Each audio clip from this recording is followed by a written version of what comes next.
My sister smirked in front of everyone and said, "He only shows up when the check clears." So I slid a manila folder across the table with bank statements proving I'd been covering their utility bills for 18 months and walked out while they argued about how to pay the overdue notice. I, 32M, always thought family dinners were supposed to be about connection, about maintaining bonds despite the chaos of adult life. That illusion shattered over cold pasta and warm beer on a Tuesday evening that started ordinary and ended with me torching every bridge I'd spent 3 decades building. My sister had always been the golden child, not through any particular achievement, but through sheer force of personality and our parents' unwavering belief that her struggles were somehow more valid than anyone else's. She'd moved back in with them after her second divorce, bringing her 2 kids along, and what was supposed to be a temporary arrangement had stretched into 4 years. I lived across town in a modest apartment, working in logistics management, keeping my head down and my life simple. The dinner invitation came through a text from Mom. Nothing unusual. 3rd Tuesday of the month, same as always. I showed up with a bottle of wine and the kind of cautious optimism that comes from hoping this time might be different. The house smelled like garlic and disappointment. My sister was already holding cord at the dining table, her phone face up beside her plate, her eldest kid glued to a tablet in the living room. Dad was carving a roast that looked dry enough to double as insulation.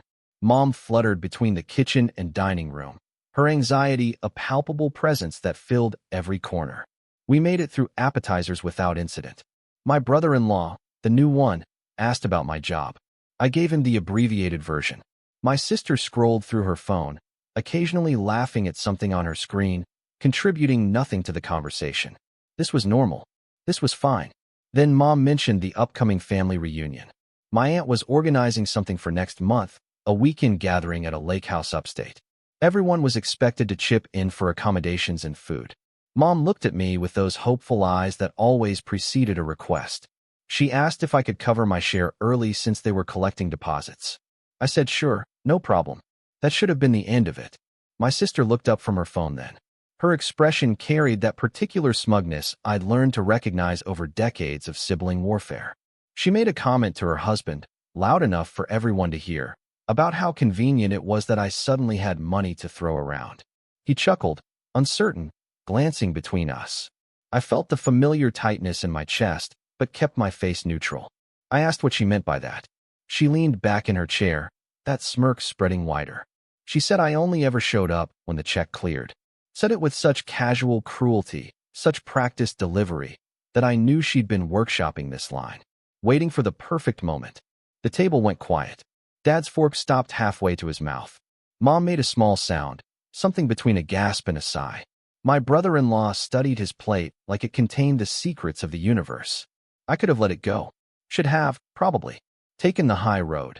Changed the subject, swallowed the poison like I'd been doing for years.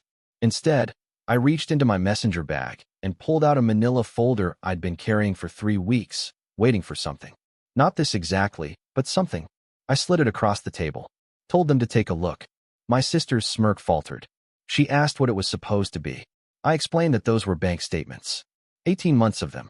Highlighted in yellow were electronic transfers to the utility companies. The electric company. The gas company. The water authority. Every single month for a year and a half. All paid from my account. All going to keep the lights on in the house where she lived rent-free with her kids. Mom reached for the folder, but my sister got there first. She flipped it open, her eyes scanning the pages. The smugness drained from her face, replaced by something harder to read. Confusion, maybe, or the beginning of anger. Dad asked what this was about. His voice had that edge it got when he didn't want to know the answer, but had to ask anyway. I laid it out for them. Explained how 18 months ago, Mom had called me in tears. The utility bills were piling up. Dad's hours had been cut. My sister wasn't contributing because she was getting back on her feet and couldn't afford it. They were facing shutoffs. Mom asked if I could help just this once, just until things stabilized. I'd said yes. Told her to have the companies contact me. I set up automatic payments. Every month, like clockwork. $800 to $1,200, depending on the season. Not once did I mention it at these dinners. Not once did I bring it up when my sister posted about her weekend trips to the outlet mall or her kids' new tablets. My sister was flipping through the pages now, her face reddening. She started to say something about how she didn't know, how nobody told her. I cut her off. Told her mom had asked me not to mention it. Said my sister would feel bad, would insist on contributing when she couldn't afford it. So I kept quiet. Played the role of the absent brother who only showed up when convenient. Let everyone think I was just coasting through life while they struggled. Mom had tears running down her face. She tried to explain that she never meant for it to become permanent. Things just kept getting harder. Dad's hours never bounced back. My sister's job at the salon barely covered her car payment and insurance. My brother-in-law had gone pale.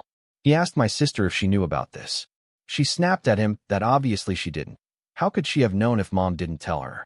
I stood up then. Told them I was done. Not just with dinner, but with all of it. The casual disrespect, the assumptions, the convenient amnesia about who actually kept this family afloat. I'd made the last utility payment 2 weeks ago. The current bills were sitting unopened on the kitchen counter, probably. They were on their own now. My sister found her voice then. Started yelling about how I was being dramatic, how I was punishing everyone over one comment. She tried to dismiss it as a joke that I was taking too seriously. I reminded her that jokes were supposed to be funny. Asked her what part of humiliating me in front of the family was supposed to make anyone laugh. Dad finally spoke up. Told us both to calm down. Said we could work this out like adults. I asked him how much the overdue notice sitting on the counter was for. The one I'd seen when I came in, shoved under a grocery store flyer. His silence answered everything. I told them the shut-off date was in 5 days. Suggested they figure out a payment plan. My sister's salon must have a paycheck coming. Maybe she could skip the reunion deposit and handle something actually important. I picked up my bag and walked toward the door. Mom called after me, her voice breaking. She begged me not to leave like this. Said we were family. We could fix this. I turned back at the doorway. Told her family went both ways. That I'd been fixing things for 18 months while being treated like a selfish ghost who couldn't be bothered to show up. I was tired of being the villain in a story where I was the only one actually helping. My sister had gone silent. She sat there with the folder open in front of her, staring at the highlighted numbers. Her husband was reading over her shoulder, his expression morphing into something that might have been disgust. I walked out, got in my car, drove home through streets that felt different somehow, lighter maybe. My phone started buzzing before I made it to the first stoplight. Calls from Mom. Texts from Dad. Nothing from my sister. I didn't answer any of them that night. Update 1. The next few days passed in a strange fog. I'd expected guilt, some kind of emotional crash after the confrontation, but instead I felt something closer to relief.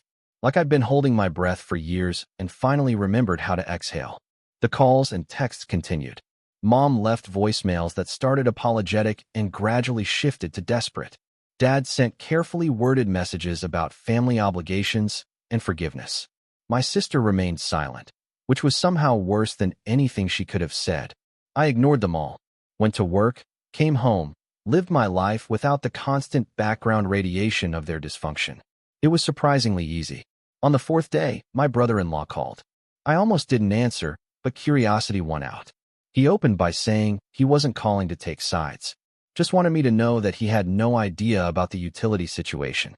My sister had convinced him that our parents were managing fine financially and that she was contributing when she could. He'd believed her because why wouldn't he? Then he told me they'd had a massive fight after I left. Once my sister realized he'd seen the bank statements, seen the proof of how much I'd been covering, she couldn't maintain the narrative anymore. He'd asked her directly how she could treat me like that knowing I was the one keeping the lights on. She tried to claim she genuinely didn't know, but he didn't buy it. He said he'd lived with her long enough to recognize when she was lying. He'd moved out the next morning. Took a room at his brother's place. Said he needed space to figure out if this marriage was worth saving. I didn't know what to say to that. Told him I was sorry it came to this. He said not to be, that he'd been seeing signs for months. My sister's casual cruelty towards service workers. The way she talked about people behind their backs. The entitlement. He'd made excuses because of the kids, because of the logistics of separation. But watching her try to humiliate me while I'd been quietly supporting her family, that was the line. After we hung up, I sat in my apartment staring at my phone. I wanted to prove a point, to defend myself. I hadn't meant to blow up my sister's marriage. The guilt started creeping in then, unwelcome and insistent. But then I remembered her smirk. The casual way she tried to make me small in front of everyone. and the guilt receded. Update 2. The utility shutoff date came and went. I didn't call to ask what happened. Didn't check in. Maintained radio silence. Mom showed up at my apartment on day 7. I opened the door to find her looking smaller somehow, older. She asked if she could come in. I stepped aside without a word. She sat on my couch and cried for 10 minutes before she could form coherent sentences. Kept saying she was sorry, that she'd handled everything wrong, that she never should have put me in that position. I made coffee and waited her out. Eventually, she composed herself enough to explain. The utilities had been shut off on schedule. They'd spent 2 days without power before my sister finally admitted to Dad that she had savings. Not much, but enough to have covered several months of bills. She'd been holding on to it for what she called emergencies, which apparently didn't include the lights going out. Dad had lost it. 35 years of marriage, and Mom said she'd never seen him that angry.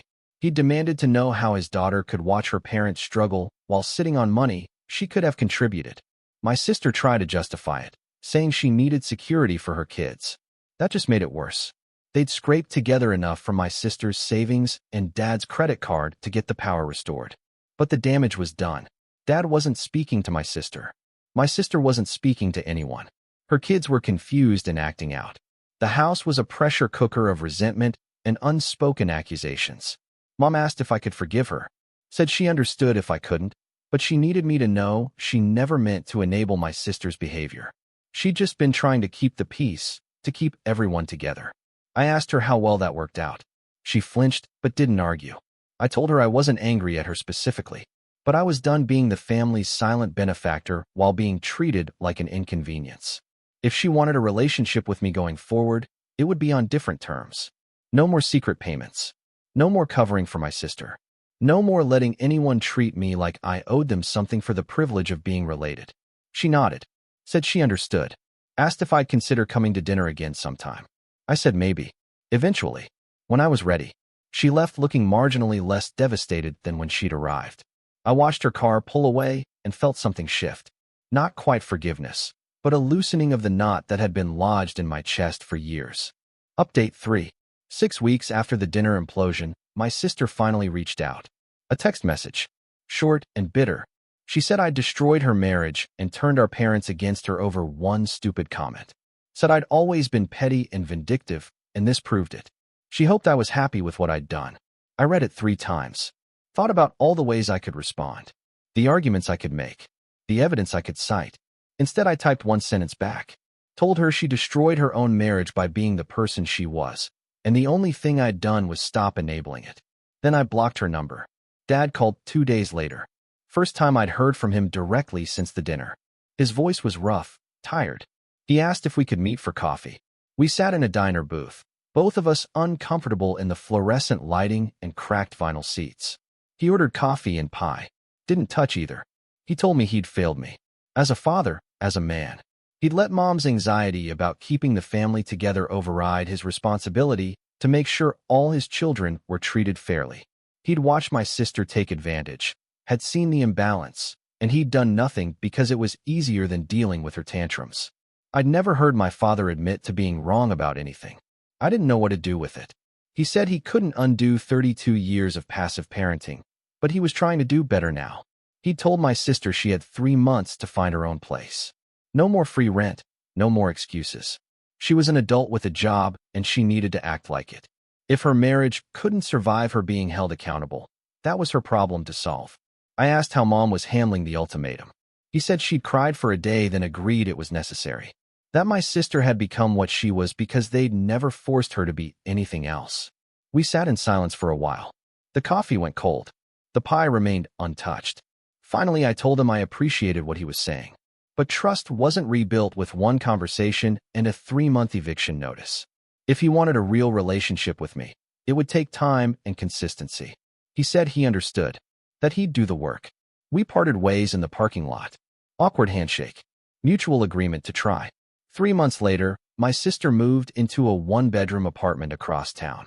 Her husband filed for separation, but not divorce. They were trying therapy. Might work out, might not. My parents sold their house and downsized to a condo they could afford on Dad's reduced income. Mom got a part-time job at a bookstore. They seemed lighter somehow, less weighed down. I had dinner with them once a month. Sometimes it was good, sometimes it was tense. But nobody expected me to light myself on fire to keep them warm anymore. My sister and I don't speak. Maybe we will someday. Maybe not. Either way, I'm done being sorry for refusing to be a doormat. Family is supposed to mean something. But sometimes the healthiest thing you can do is redefine what that something is and walk away from anyone who refuses to meet you halfway. If you'd like to see more stories like this, a gentle tap on the subscribe button would mean the world to us.